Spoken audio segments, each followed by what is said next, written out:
తెలంగాణ సమాజంలో కులమత విద్వేషాలను రెచ్చగొట్టే శక్తుల పట్ల ఉక్కుపాదం మోపేందుకు ముఖ్యమంత్రి రేవంత్ రెడ్డి ప్రవేశపెట్టిన Telangana hate speech and hate crimes 2026 బిల్లుకు అసెంబ్లీలో పూర్తి మద్దతు లభించింది. ఈ బిల్లుపై జరిగిన చర్చలో మాట్లాడుతూ సోషల్ మీడియా ముసుగులో జరుగుతున్న అరాచకాలను ఎండగట్టారు. కొంతమంది కావాలనే సోషల్ మీడియాను అడ్డుపెట్టుకుని కులాలు మతాల మధ్య చిచ్చు పెడుతున్నారని, ఇలాంటి వారిని ఏరిపారేయడానికి ఈ బిల్లు ఎంతో అవసరమని పేర్కొన్నారు. ఆర్టిఫిషియల్ ఇంటెలిజెన్స్ సాంకేతికతను దుర్వినియోగం చేస్తూ మహిళల వ్యక్తిత్వ హననానికి పాల్పడుతున్నారని, దీనివల్ల మనస్తాపం చెంది బాధితులు ఆత్మహత్యలకు పాల్పడుతున్నారని ఆవేదన వ్యక్తం చేశారు. విదేశాల నుంచి పెట్టుబడి పెట్టి సోషల్ మీడియాలో హీరోలు కావాలనుకునే వారిని ఎంపిక చేసుకుని మరీ హేట్ స్పీచ్లు ఇప్పిస్తున్నారని, ఇలాంటి నెట్వర్క్లను ఛేదించాలని కోరారు. నేరం చేసిన వారితో పాటు ఆ నేరానికి ప్రేరేపించిన వారికి కూడా కఠిన శిక్షలు ఉండాలని డిమాండ్ చేశారు. వరుసగా నేరాలకు పాల్పడే వారికి స్టేషన్ బెయిల్ లభించకుండా కఠిన శిక్షల కింద నమోదు చేయాలని సూచించారు.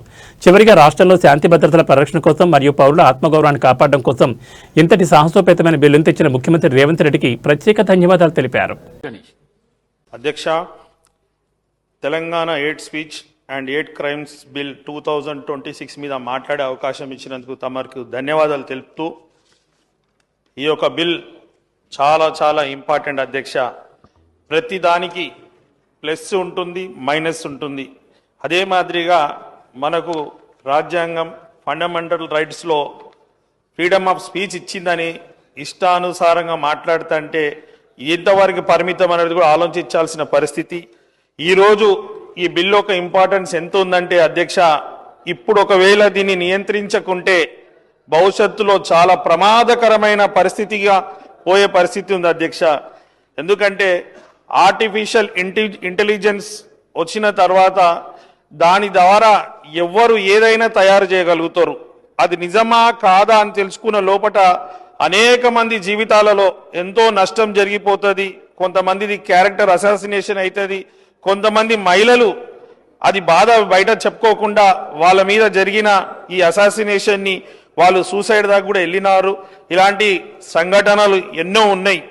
కొంతమంది ఇలాంటిది పని పెట్టుకొని జులైలు చాలా మంది ఉండ్రు. ఇందాక బీజేపీ సభ్యులు కూడా చెప్పారు, ఇది అందరూ చేస్తారని కాదు, అందరికీ మంచిదవుతుంది నష్టమవుతుంది అని కాకుండా కొంతమంది పనిపాట లేని వాళ్ళు ఇదే పని పెట్టుకొని రెగ్యులర్గా సోషల్ మీడియాలో యాక్టివిటీ ఉండాలి, ఇన్ఫ్లుయెన్సర్గా ఉండాలనే ఆలోచనతో ఏదో ఒకటి క్రియేట్ చేసి జనంలో కన్ఫ్యూషన్ చేసి పైశాచిక ఆనందం పొందుతున్నారు. దాని ద్వారా వేరే వాళ్ళకి నష్టం.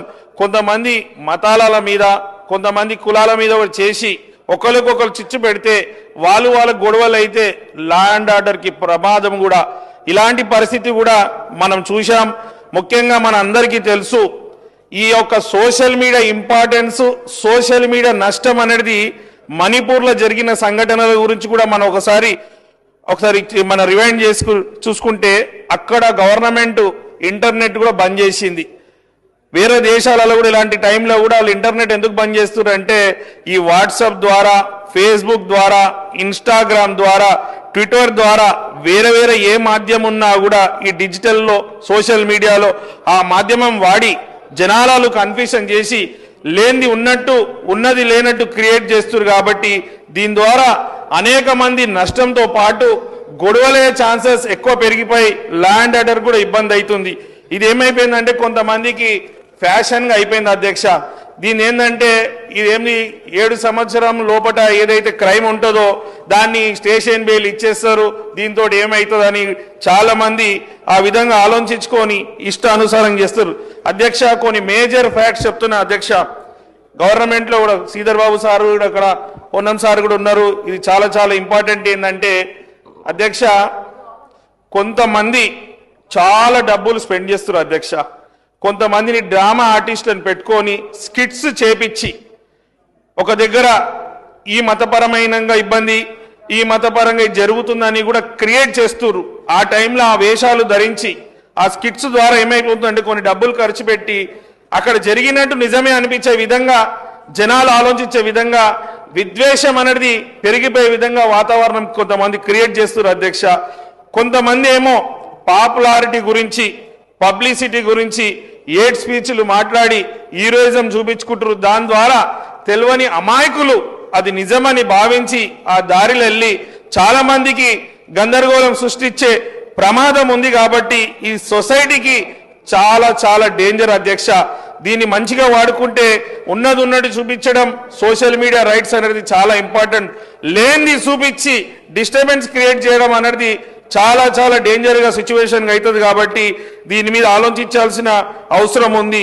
ఈరోజు కొంతమంది మన రాష్ట్రమే కాదు, మన దేశమే కాదు, బయటి దేశంలో కూడా కొంతమందిని కంపెనీలతోటి పైసలు ఇచ్చి కంపెనీలను హైర్ చేసుకొని చాలా విధంగా యాంటీ వీడియోస్ తయారు చేయడం, మీమ్స్ తయారు చేయడం, కంటెంట్లు తయారు చేసి దాని గురించి చేసిన దాన్ని పబ్లిసిటీ చేసుకోవడానికి వాట్సాప్ గ్రూపులు కావచ్చు, ఫేస్బుక్లు కావచ్చు, ఇన్స్టాగ్రామ్ కావచ్చు, ఎక్కడెక్కడ పైసలు ఇచ్చి బూస్టింగ్ చేయించుకుంటారో అవన్నీ బూస్టింగ్ చేయించి ఎక్కువ మందికి రీచ్ అయ్యేటట్టు చూసి ఎక్కువ మందిలో అసత్యాలు ప్రచారం చేస్తూ చాలా మందికి మంచి వాళ్ళకు నష్టం చేసే పని చేస్తున్నారు. కాబట్టి ఈ బిల్లు అనేది చాలా చాలా అవసరమని చెప్తూ అధ్యక్ష, ఫైనల్ గా ఒక రిక్వెస్ట్, ఈ సభ నాకు ఇచ్చిన అవకాశంతో చాలా చాలా ఇంపార్టెంట్. నేను చాలా చోట్ల కూడా వేరే దగ్గర వెళ్ళినప్పుడు నేను కమిషనర్ గారిని అడిగినప్పుడు కూడా, పోలీస్ కమిషనర్ గారిని అడిగినప్పుడు కూడా వారు కూడా నాకు ఒక సలహా ఇచ్చారు, మీకు సభలో ఇది మాట్లాడాలని.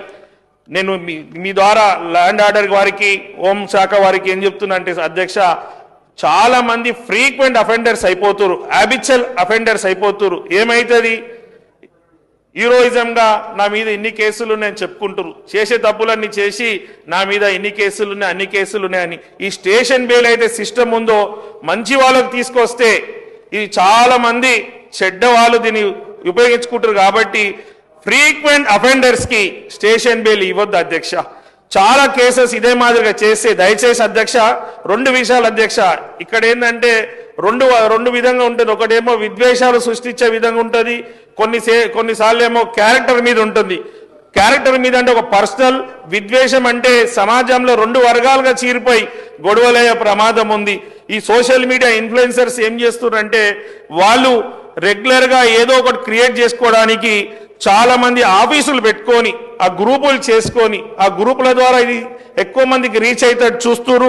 ఇదే పని మీద కొన్ని పార్టీలు కూడా పెట్టుకుంది. కాబట్టి అధ్యక్ష, వాళ్ళ మీద ఎక్కువ కేసులు వాళ్ళు ఉన్న మీద పీడీ యాక్ట్ లో దానికన్నా మీద ఏమైనా యాక్ట్లు తీసుకురావాలని కూడా కోరుతూ, ఇలాంటి చర్యలు తీసుకున్నప్పుడే అధ్యక్ష ఇక్కడికి ఆగుతుంది. లేకుంటే కేసులు ఎన్నైతే ఏముంది అన్ని కేసులు కలిపి కూడా ఆలోచించి తీసుకుంటారు నిర్ణయం.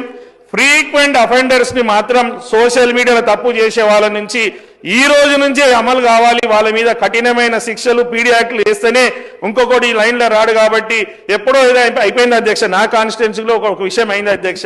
అది నిజం ఎంతనో అబద్ధం అంతా తెలుసుకోవారికి వీడు చేసిండు వాడు చేసిన అనగానే ఒక వర్గం అంతా లొల్లికి స్టార్ట్ అయింది అధ్యక్ష. కావాలని కొంతమంది ఓట్ బ్యాంక్ రాజకీయం కావచ్చు, వాళ్ళందరినీ టర్న్అవుట్ చేయడానికి కన్ఫ్యూజ్ చేస్తున్నారు. కాబట్టి అట్లా కన్ఫ్యూజ్ చేసేతో పాటు అధ్యక్ష, చేసేవారిది ఎంత నేరమో చేయించేవారిది కూడా అంతే నేరం అధ్యక్ష.